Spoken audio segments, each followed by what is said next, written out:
Well, we hear about the Fed intervening in the U.S. dollar and the U.S. economy with quantitative easing. We're here to talk about that today with Kathy Lien. Kathy, thanks for being here. My pleasure. Well, first of all, what is quantitative easing?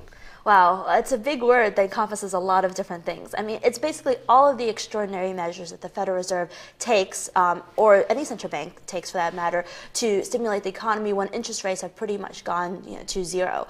So in the case of what we're dealing with right now, a lot of people are looking for the Federal Reserve to implement QE2, Quantitative Easing 2.0. And what that would involve is essentially coming into the markets and buying assets.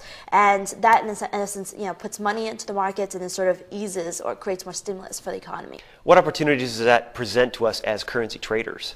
Well, quantitative easing basically is an initiative that is considered a very dovish measure by the central bank. So because it's a very dovish measure, it tends to be bearish for the currency. So in the case of the Federal Reserve, it would be bearish for the U.S. dollar because easing means that they're going to be much further behind the curve in terms of normalizing monetary policy. So the whole idea is the dollar is falling right now, and it's going to fall as long as the Federal Reserve is actively considering QE. We don't have the next FOMC meeting until November, so there's a good chance the dollar could remain weak until then. So the opportunity for currency traders is that if there's a rebound, you've got the other forces of QE pushing the dollar down, that maybe it'd be a good idea to enter positions in the direction of QE ahead of the November FOMC meeting.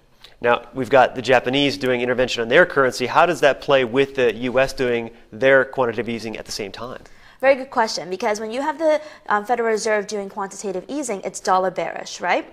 And then if you have the Japanese government coming in to intervene, they're selling the yen and they're buying US dollars, so it's dollar bullish. So it's like a counteractive effect that really is neutral for the dollar. But in reality, it's not, because even though Japanese yen intervention is important, what is even more important is the market sentiment towards US dollars. So traders will continue to test the resolve of the BOJ by pushing the dollar and pushing dollar yen lower, even if they intervene. So it'll create a lot of volatility in dollar yen, but usually it's the dollar sentiment, what goes on in the US dollar, that typically wins.